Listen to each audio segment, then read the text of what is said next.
Hello, everybody. Welcome back to episode 16 of the Birds of a Feather podcast. We're back at it. I'm Carter. This is my co-host, Isaac. This will be our last podcast in the dorms this year here in Nampa, as school is out for the summer, and Isaac and I are staying another week in the dorms. It is championship season around here in Nampa. Lacrosse is going to nationals. Oh, yeah. We'll dive into that in a second. And track and field is going to the outdoor track and field GNAC Championships next week in Ellensburg, Washington. So it's a big week for the fellas. We had to change up the setup a little bit because our dorm had to get moved back to normal and everything's getting packed up. We've reached the end of the road, man. It's been a journey. It's been a long time. No doubt. So, nationals this week, man. Talk about it. You won the conference. Just light work. Yeah. Do your thing, man. So, we went to Missoula, Montana, and we played Western Washington in the first round. We beat them. I don't remember by how much, but it was by a good amount. And then we went on to play Montana Grizzlies for the conference championship, and we beat them 5-20. So it was, I'm pretty sure that's what it was. So it was pretty damn easy. Obviously, we still put in the hard work to be able to beat them by 15. But it was awesome. And our other face-off guy, Race Neal, got MVP of the conference. So that's pretty cool. They had a couple other guys who got honors. I can't remember. I'm sure Keaton Bean got something. But so now tomorrow actually we are going to Round Rock, Texas for nationals. And we play UNC Charlotte in the first round on Wednesday, I think. So when you go from a tournament where you kind of just roll through everyone, don't really have any games that are too competitive, into this national tournament where each game it's going to be a dogfight, what kind of shift in mentality do you have just to prepare for that? Honestly, it's just like what you were just saying. We need to realize that we're not going to just bowl through every person or every team that we come against, so we need to realize that it's okay to just win by a couple or win by one, and we need to also realize that it's going to be a lot harder than the games that we've been playing. Right. So a win's a win, right? So exactly. Survive in advance. Yeah. So and then if we beat UNC Charlotte, we play Air Force in the second round. So that's good stuff. Yeah, we're really excited. We think we're going to do pretty good against UNC Charlotte. We watched their film, and they look like they don't want to be hit. We're like very physical. No, they're not. They got good stick skills. Their main attackman, number 9, is their only shooter. Okay. So we think we're going to be pretty dialed in when it comes to them. Where can our viewers watch your game? You should be able to watch it on the MCLA website. MCLA. Yes. It should be on there streaming all the games. I'm pretty sure the first round doesn't get streamed. Okay. But after that, all the games should be streamed. Good stuff. Mm-hmm. You mentioned Race getting all conference, all American honors. He's a stud. Yes. For you, obviously, you're in an interesting position because he's one of your buddies. He pushes you. He's a leader. But also being sitting behind someone like that, it kind of affects your playing time and stuff like that. What has it been like this season, sitting behind someone who is just really good? I mean, it's been great learning from him. I have learned, obviously, I've learned a lot from him, and just being able to go against that type of skill level every day of practice has made me a lot better as a face-off guy myself.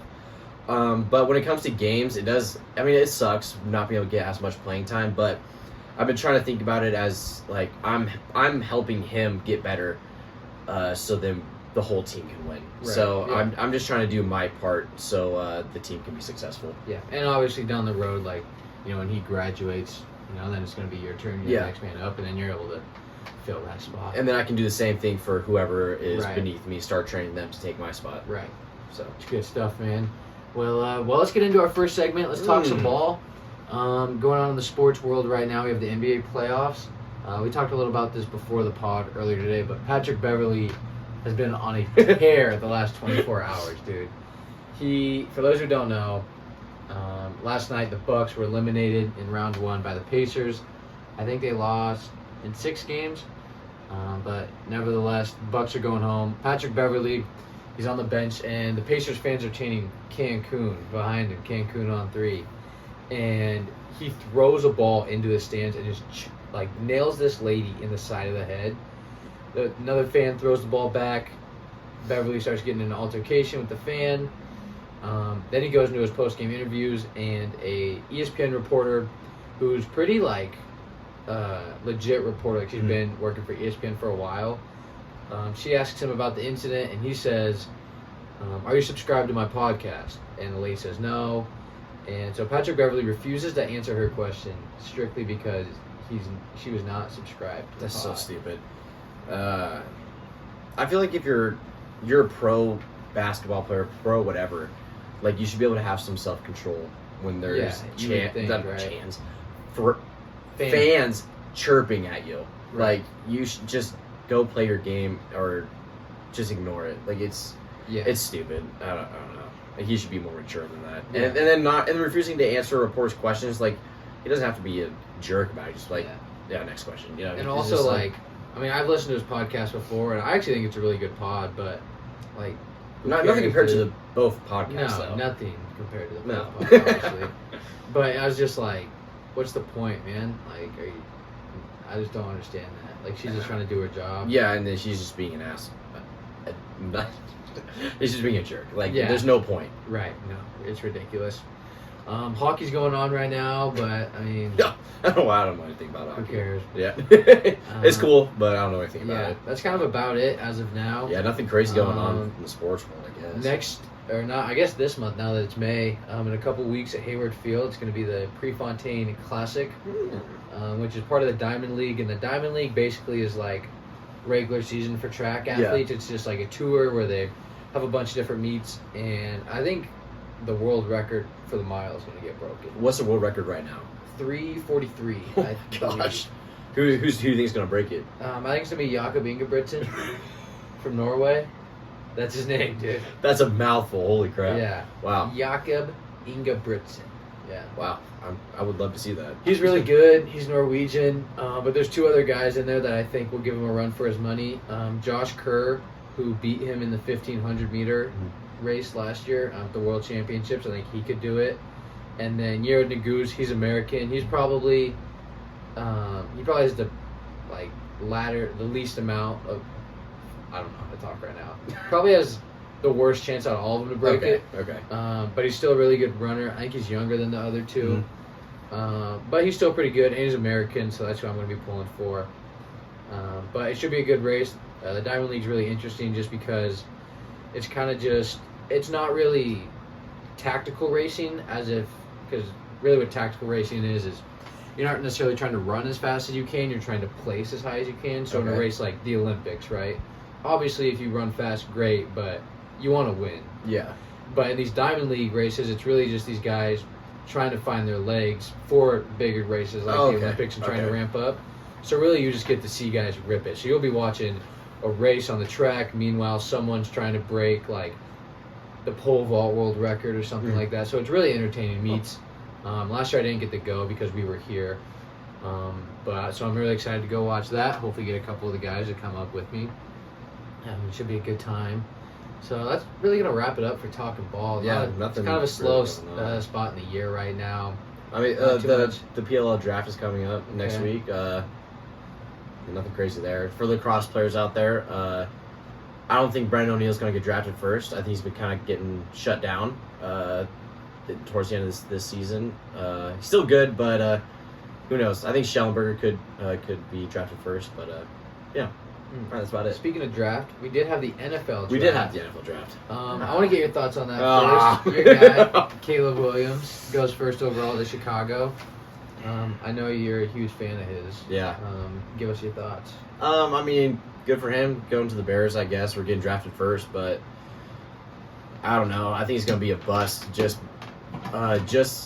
maybe, I mean, he's good on the field, but I think being maybe like a team player or being a leader, I don't think he's going to be able to do that and pull the team together or anything. Right. But I think the Bears are going to be good this year. But yeah, I don't know. He just makes me mad still. So right. Yeah. always on the hater train. Yeah, I always will be on the hater train. Yeah, I mean, it was interesting. Obviously, I knew Caleb Williams was going to go number 1. But it was really cool to see first 15 picks were all offensive players. Yeah. And so that was really interesting because I feel like there's a lot of really good defensive guys on the board. And so to see 6 quarterbacks in the first 12 picks, I mean, it didn't surprise me because I knew the quarterbacks were going to go early, but I don't think the caliber of quarterbacks were as great as they're getting made out to be. Yeah. I think Bo Nix, and I'm not just saying this. He's saying it because he's a hater. But I think Bo Nix is like a second-round talent, maybe. Mhm. Kind of the same thing with J.J. McCarthy out of Michigan. I don't really think he's that good. Penix, I actually think kind of the same thing. Late first round, early second-round talent. But he goes 8th overall to the Falcons. He That's just signed crazy. Kirk Cousins to a $100 million contract. Doesn't make any sense.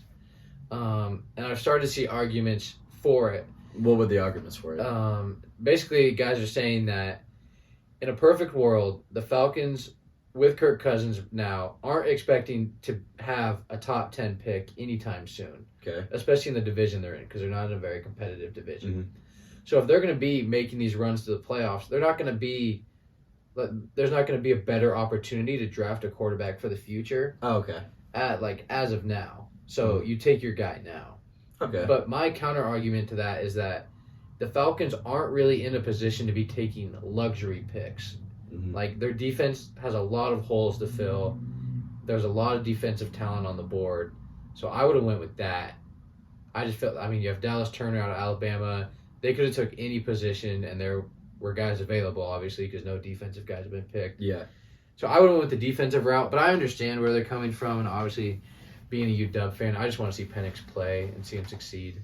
And also, Kirk is 36, coming off a torn Achilles or ACL. I don't know. It's one of those. Yeah, but it'll be interesting to see how it all plays out. I guess time will tell. Yeah. How the pick goes, but it was a really interesting draft. I think like 10 guys from UW got drafted, so that was cool to see. And their spring game is on tonight. I was watching that before we started the pod. And just ready for football season again, man. Speaking of more football, Justin Fields could be a kick returner. Yeah. Also crazy.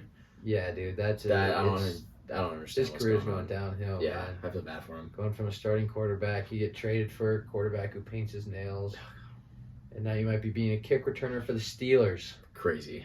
No bueno, man. Could not be me. And he's behind Russ. Yeah. That's tough, man.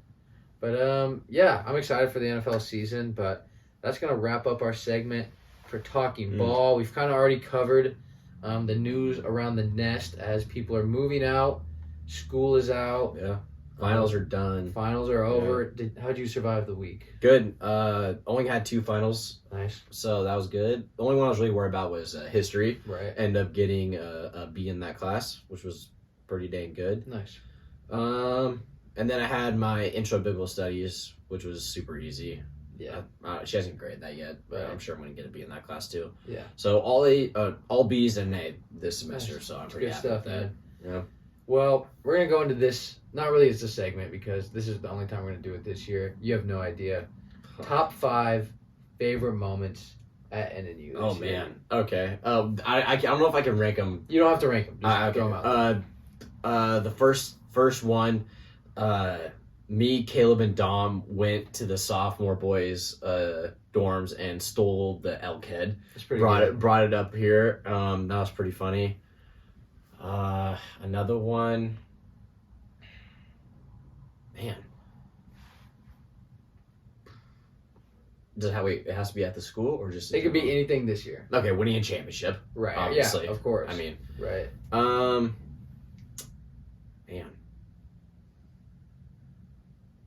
I don't know. Honestly, I'm blanking right now. It was a long year. It's a lot of. There's just so much stuff that we've done. Making fun of you all the time. Yeah, man. I'm a victim. Yeah, you are. verbal abuse out here, dude. Damn, I don't even know, to be honest. Yeah, it's kind of hard to think about. Right. Think about it. Do you have what are some of yours then? I think Alaska has to be up there. Oh, Going to Alaska for cross country, it's kind of a once in a lifetime thing. I think. Going into Boise was always a good time. Oh yeah, going thrifting and stuff. Yeah, that was always fun. Yeah. I enjoyed that. Pickleball. Love playing pickleball. I'm trash at pickleball. Yeah, you are. All right. Dookie booty. All right. I think NBA Jam. Oh my gosh, yeah. Has to be up there. Yeah, we That had was good. a I don't know, like a pretty good week of grinding NBA Jam. Yeah. And then we just got busy. Yeah. Killing you at pool. Yeah. Light work, pool, no man. reaction. Yeah, that was no bueno. It's too easy. Yeah. I'd say the color war was pretty fun at the beginning of the year. Yeah, that was pretty fun. That was pretty funny. Just kind of getting to meet everyone. Yeah. Super awkward and terrible. Yeah. But then once you find some friends, it's fun. Right. Yeah. It's always funnier to look back on than it is like in the moment. Yeah, I remember it being so awkward and terrible. Oh, like, oh my gosh, I have to go do this weird thing at the school. Yeah. But now it's fine. I remember we went on the freshman retreat, and I didn't think the retreat itself was that fun, but we went to McCall. Oh, yeah, and we went and hung out with our friend Briar, and then the bus left, and like some kids got left behind. Yeah. I feel like that was pretty funny. That was funny. And then I feel like the Kettle Awards that we had last week was pretty cool. Yeah, that was super cool. I was surprised how like professional I know. It was really legit. good. So that was fun getting to get all dressed up and fancy and stuff. And I mean, Boise State football game. That was fun. Yeah. We did go do Yeah, that. I went to a few of those. That was a lot of fun. Yeah, shout out Tiff. That was good stuff. Yeah, I'd say those were probably some of the top moments. Yeah. And then we're excited to get back. I feel like now that we understand what to expect, now we're able to like go have more fun and kind of yeah. Now that we're experienced. Yeah, now we know what is and like what there is to do too. Yeah, exactly. Yeah. What not to go to. Yeah. Like the random school stuff that they put on, like what's boring. Yeah. Well, we should probably tell our audience why it's been so long since we had an episode. Yeah. As you guys might have saw on our Instagram, Isaac reached out to ECD Greg, who runs a lacrosse gear company. He covers lacrosse.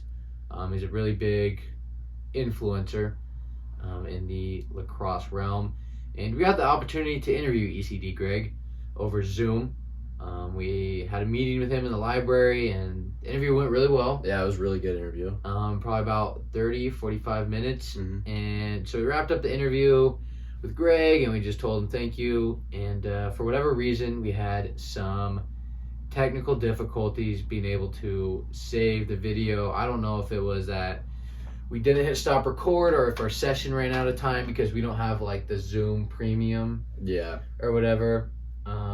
So for whatever reason, we were not able to retrieve the video of our interview with Greg. So it was going to be a big break for us, I think, for the pod. But just unfortunate. We learned our lesson. Yep. But I mean, some of the stuff that we talked about, I guess I can go over a couple points that they said. I guess I feel like the interview went well. We talked about just kind of how like different East Coast, West Coast kind of vibes are, and he felt like just the games are kind of different, which I thought was interesting. Yeah, he was talking about how, oh man, what did he say? I don't remember what he said about East and West Coast. I know he said that there is still a lot of talent in the West Coast, and it's something growing to do for with depth, sure. Right? Yeah. Okay. Yeah. So the difference between NCAA and MCLA is the depth in teams, obviously, and then he'll say the conditioning is totally different. So being like an NCAA, like D1 lacrosse player, it's almost a full-time job between film, workouts, and then actual practice and school. It's just a lot more on your plate than compared to here, which we still watch film, but we do workouts on our own and we have practice. So it's still a lot different. Yeah. But that was pretty cool to talk to him about. Yeah, it was a tough break. If ECD ever sees this, please reach back out to us. We would love to do another interview. We definitely dropped the ball. Yeah, on our side, full accountability on us. His question that he had. I think it was, what do you think? I have it written down, maybe. Yeah, do you have it written down? Let me see if I can find it. I think it was like, what do you think would be the best, like small business to start or something like that. Yeah. Oh yeah, the best industry to work in. So you guys can also answer this round if you'd like. Yeah. As of now, best industry. I mean, I'm a little biased because this is what I do or what I want to do, but I think it's never been easier to start your own like media platform. Yeah. I think if you have a camera and a place to upload to, you can start anything. I mean, we even do this on a smaller scale just with the pod. Yeah. Just being able to share your story, share your experiences, relate to people.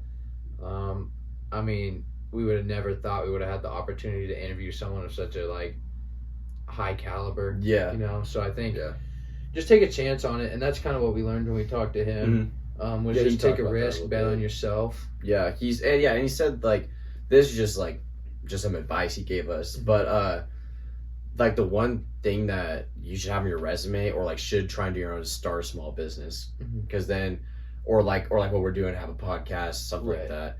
Because he said it shows like that you want to work hard and like you have initiative and stuff like that. So for sure. That's what you look for on your resume. For sure. Speaking of investing into the podcast, just for the viewers' sakes, what are some things that you want to try and change up for the pod next year? Oh, me? Well, you say yours, I'll say mine. But I'll let you go first. I guess we could collaborate. I think it'd be cool if we got like just some other videos on YouTube, like not just the actual podcast, but like I don't know, just some other stuff. No, I like agree. like almost like a vlog maybe of like something we would do on the weekend when we have time, or something like that. Or maybe like one of my practices or something. Right, and maybe that just means like getting not a super expensive camera, but something you can just carry around. Yeah, just something easy like that. Yeah, exactly. Yeah, I agree. I think putting more time into the other socials as well.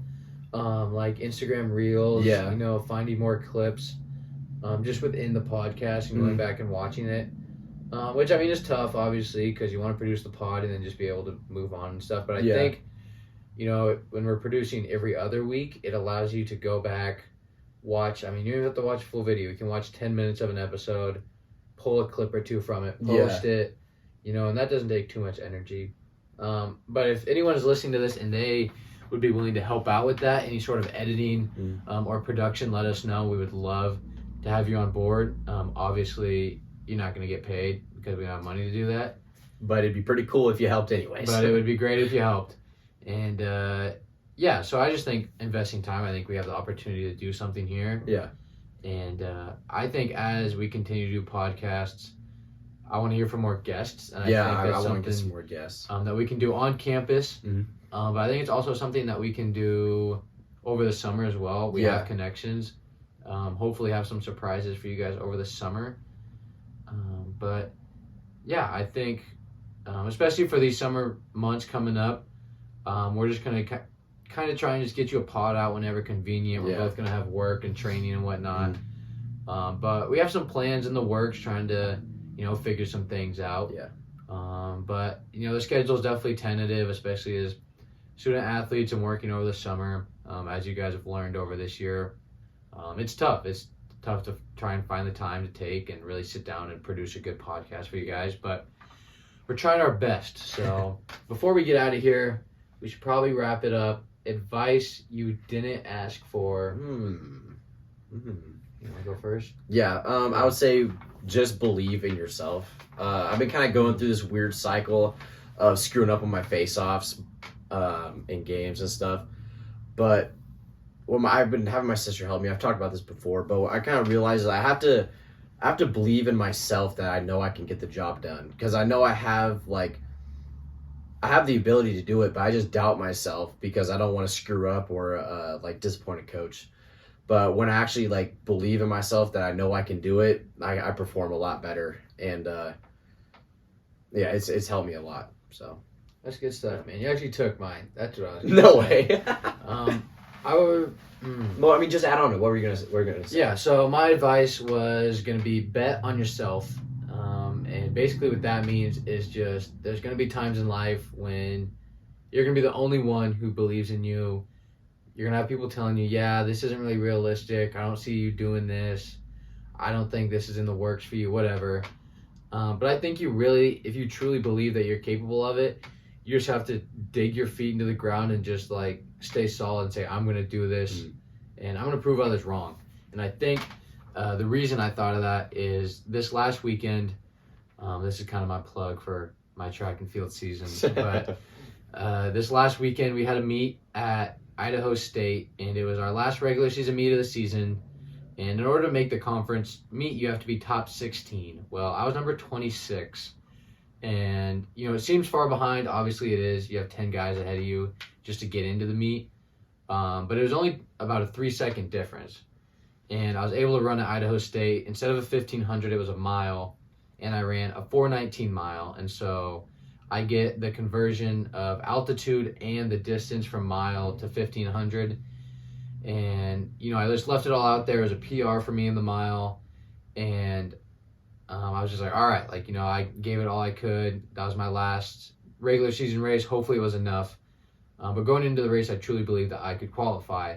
And I get a text the following week, Monday or Tuesday, and I found out that my time was fast enough to get me in to the top 16 in the conference. And if for whatever reason I'm to get bumped out this weekend, because some teams will run, it's my understanding that I'll get put in as a wild card for the team.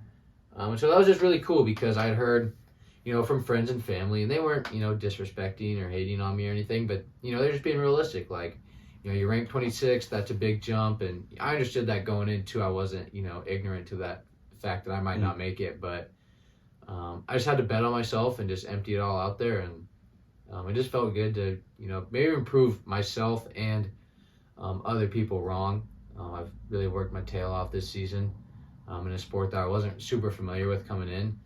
And so I'm just really blessed for that opportunity to be able to still compete and represent. So, yeah, bet on yourself. If anyone tells you you can't do it, tell them to screw off. And what I've learned is most people that have something to say negatively are usually the people that could never be in the shoes that you're in. And so just continue to focus on yourself no matter what. And I think everything is going to work out. So that's all I got. So pretty good.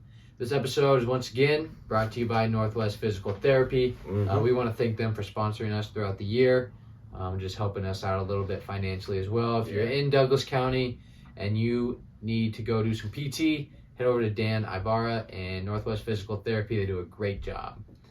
Well, I think that's going to wrap it up here. Wrap it up for season 1. Season 1 of the Both Pod in Nampa. We should have some fine-tuning and some tweaks for season 2 that you guys will see before next school year starts. Thank you so much for listening and your support throughout this year. It was a long one with a lot of new challenges, but we just want to say thank you guys, and we will talk to you soon. Thank you.